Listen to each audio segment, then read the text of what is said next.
The test is in 4 parts: Part 1, Part 2, Part 3, and Part 4. Now look at Part 1. Part 1. You will hear a woman and a man talking about their work at a library. First, you have some time to look at questions 1 to 5.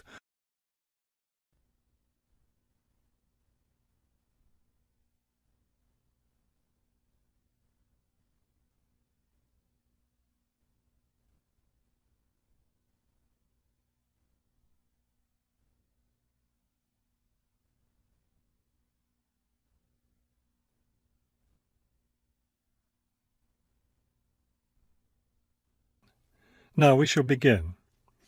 You should answer the questions as you listen, because you will not hear the recording a second time. Listen carefully and answer questions 1 to 5. Hello, I'm Mrs. Phillips, the head librarian. You're the new library assistant, aren't you? Yes, I'm Robert Haskell, but please call me Bob. All right, Bob. Let me take a few minutes to explain how the library works and what your duties will be. First, the library opens at 8:30 in the morning, so naturally we expect you to be here and ready to work by then. Of course. And you can go home at 4:30 when the library closes. Now, let me explain where everything's kept. It looks like here on the ground floor is where the reference books are. Yes, that's right. Up on the second floor is where the adult collection is, both fiction and non-fiction. And the children's books are there too, aren't they? I thought I saw them in the room by the stairway. No, those are magazines and newspapers for adults. Children's books are up one more flight on the third floor. We'll take a look at them later. Let me show you how we organize our work. Do you see that brown book cart over there? The one by the door? Yes, that one. Those books have been checked in and need to go back on the shelves. Okay, so the brown book cart has books to reshelve. What about this black cart by the desk? Those books have torn pages or damaged covers. They're all books that need to be repaired. Okay, I know how to do a lot of that. I'm pretty good at mending torn pages and covers. That's great, because we really need help with that. And that white cart in the corner, what are those books for? Those are old books that we've taken off the shelves to make room for new ones. We sell them as used books to raise money for the library. So they're all ready to sell? Yes, that's right. So now you know what to do with the books in the carts. Let's talk about our activities schedule. Before you hear the rest of the conversation, you have some time to look at questions 6 to 10.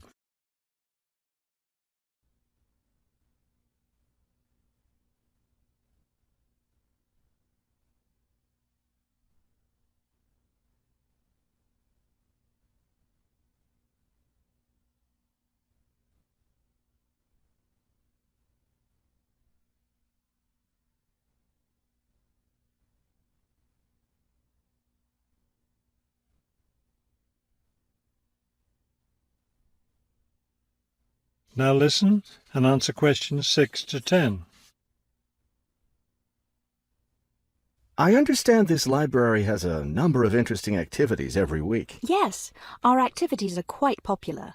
The most popular one is story time for the children. Do a lot of children show up for that? Yes, a good many. It takes place in the children's room on Thursday mornings at 11. Isn't there a family movie night too? Yes, but it's not at night anymore. We used to have family movies on Fridays when the library is open until 9, but now we have a different activity at that time, so we had to switch family movies to the weekend, Saturday afternoon. How much do you charge for the movies? They're all free. The movie always starts at 2:30 in the reference room, but you don't have to worry about that since you don't work on weekends. And what takes place on Friday evenings? We've just started a weekly lecture series. We have a different speaker every week, and the lectures cover all different kinds of topics. That sounds like something I'd be interested in attending. Good, because we'll need your help with that. You'll be working Friday evenings, and one of your duties will be to set up the meeting room on the first floor for the lecture. What time will you need that done? Let's say by 6:15. The lecture starts at 6:30, and the room needs to be ready well ahead of time. A lot of people arrive early. Maybe I should have the room ready by 6? That wouldn't be a bad idea. Okay, why don't I take you upstairs and show you the rest of the collection?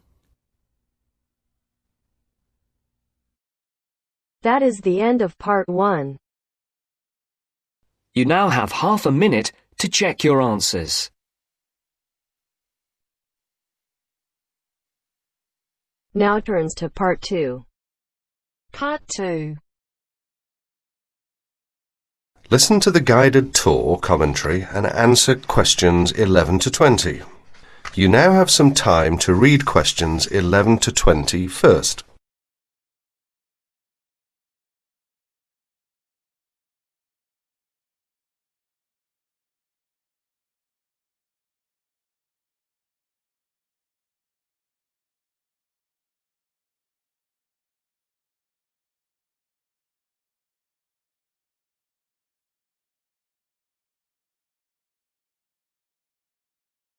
Welcome to the library tour. We'll begin our tour of this level of the library here at the entrance. Then we'll go in a clockwise direction. So, first of all, over here on the left, next to the entrance, is a touchscreen information service. These computers can be used at any time to get general information about the library and how it works. In front of the touchscreen information service are the catalogues. As you can see, it's a computerized catalogue system and it's very easy to use. The catalogues are linked up to the other libraries at the university, so make sure you check which library a book is in when you are trying to locate a particular item. Next, along here on the left, we have the circulation desk for borrowing and returning books. The returns area, the place for returned books and other items, is at the end of the circulation desk, near Closed Reserve. Closed Reserve, as most of you probably know, is a collection of books that are in high demand, so they are on restricted circulation.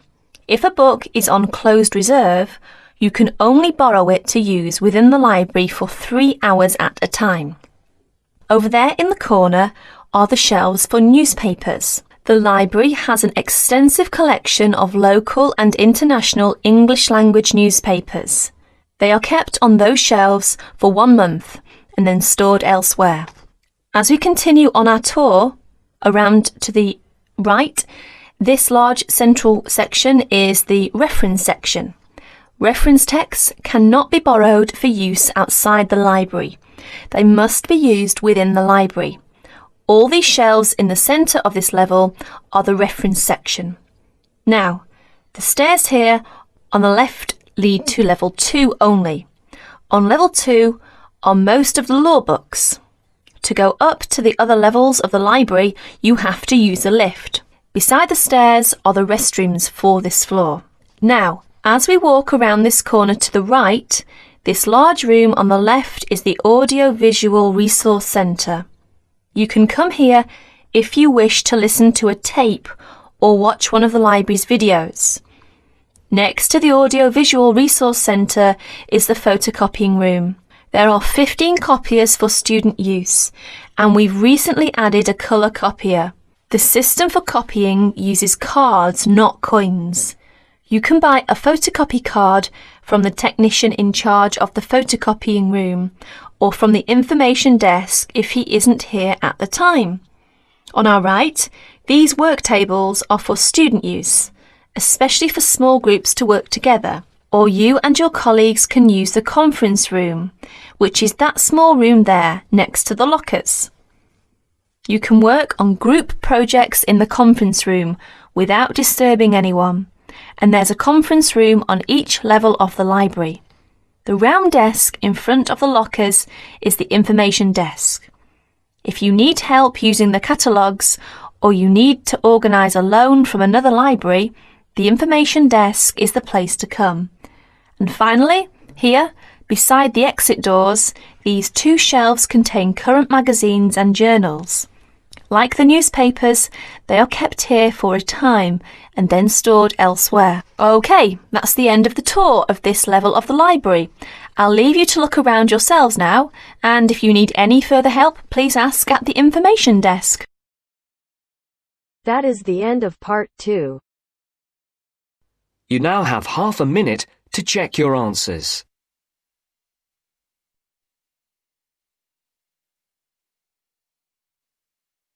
Now turns to Part 3. Part 3. You will hear a conversation between two flatmates, Craig and Don, who are looking for a third person to share their flat. First, you have some time to look at questions 21 to 25.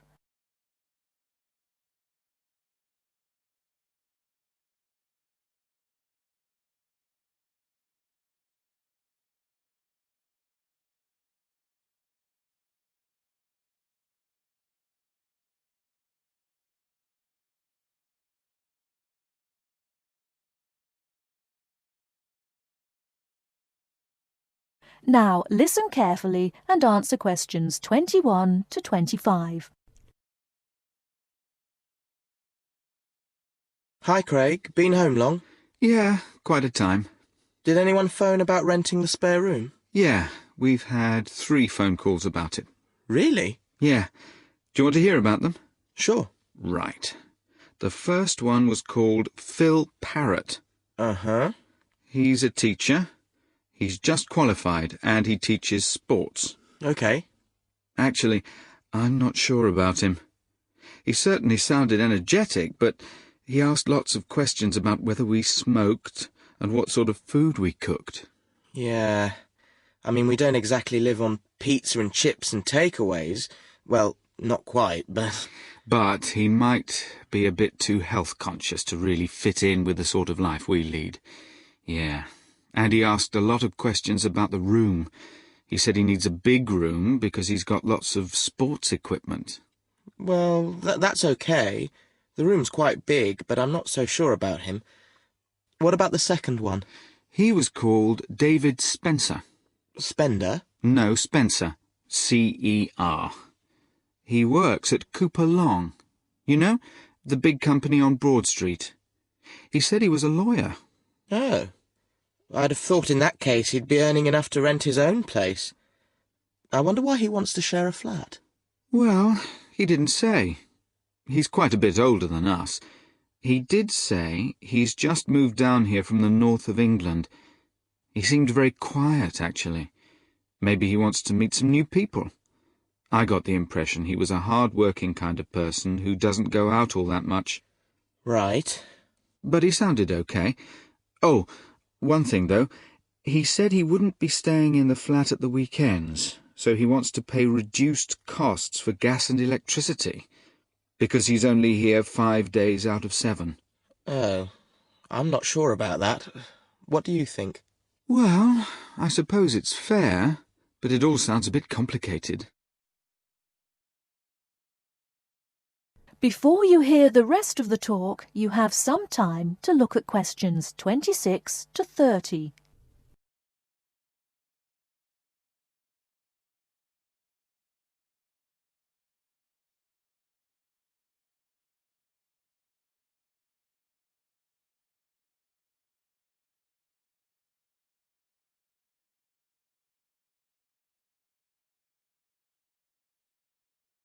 Now listen and answer questions 26 to 30. Anyway, there was a third person, Leo Norris. Yes? He's an engineer. Oh, yeah? And he's about our age. Right. What did he sound like? Well, actually, he was really funny. I couldn't stop laughing when I was talking to him. He said he was very lazy and never got up until noon at weekends, and I said that wouldn't be a problem here. No, certainly not. But actually, I suspect he was joking when he said he was lazy. I think he lives life as it comes. He's certainly not competitive or stressed, but he likes cycling and things like that. He sounds like an outdoor type. Anyway, I thought he sounded as if he'd fit in. He wanted to check if there was somewhere safe for his bicycle. That's not a problem. No, he can leave it in the garage with my car. So did you get his contact details? Yes, he left his mobile number. It's 0777 687 2433. And does he want to move in straight away? Well, he's paid his rent in his present place up to the 31st of September, but he said that if possible he'd like to move in a bit before then. He said the 28th of September. And he was okay about the rent? Yeah, he said it was fine. Right. So shall we give him a ring and see if he wants to come round and... That is the end of part 3. You now have half a minute to check your answers.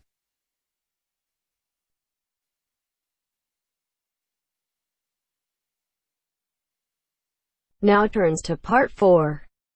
Part 4. You will hear an extract from a talk about student health, and specifically about ways to avoid headaches. Listen to what the speaker says and complete the summary. First, look at questions 30 to 40.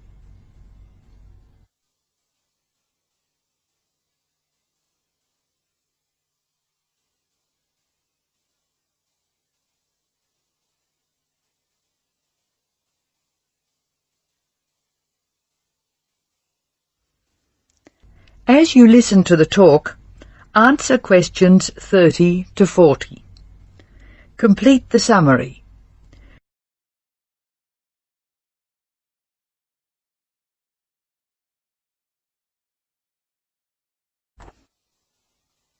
Hello, welcome to the Student Orientation Programme. Today's session is on health issues, and this talk is about headaches and how to avoid them.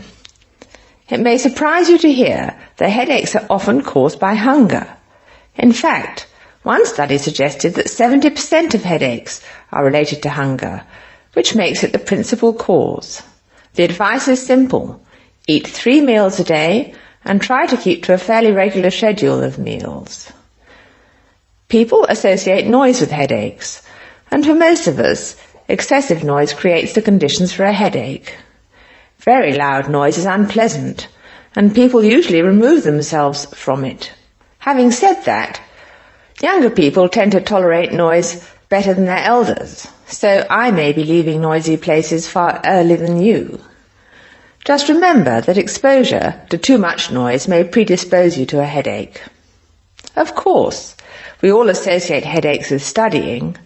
In fact, the headache probably doesn't come from the studying so much as from being tense. When we study hard, we often hunch over our work. Try raising your shoulders and tensing them, and now relax. Can you feel how much more comfortable a relaxed stance is? Another thing, it's very important to check that you're working in a good light. It will not actually hurt your eyes to work in a bad light, but it will make you tired very quickly, and is very likely to give you a headache. What's more, if you have the book flat on a desk in front of you, it will be harder to read, and you'll have to hold your head at an odd angle. It is wise to have a book rest, which raises the material you are reading 45 degrees to the desk. This will help reduce your chance of a headache. Try to relax before bed, so that you will be relaxed when you try to sleep. A soak in a hot bath may be helpful. It's also important to really sleep when you go to bed. A good mattress is a wise investment for people who want to avoid headaches. This talk seems to keep coming back to tension. Tension may cause you to chew too forcefully, clench your jaw or grind your teeth, and this in turn may lead to headaches. It is very easy to say that you shouldn't grind your teeth, and very hard to stop, particularly if you grind your teeth in your sleep.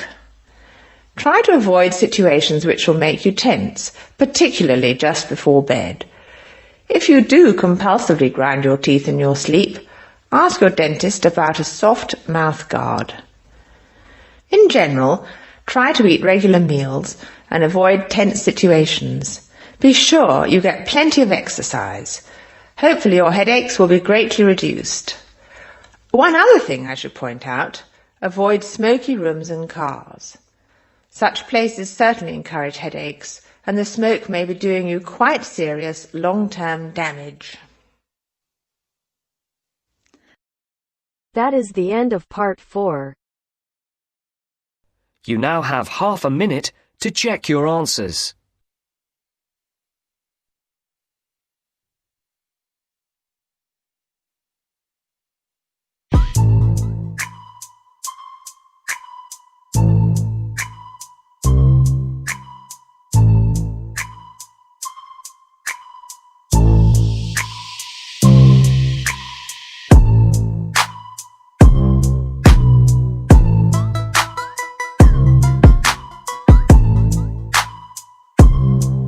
That is the end of the test. You now have 10 minutes to transfer your answers to your Ielts listening answer sheet.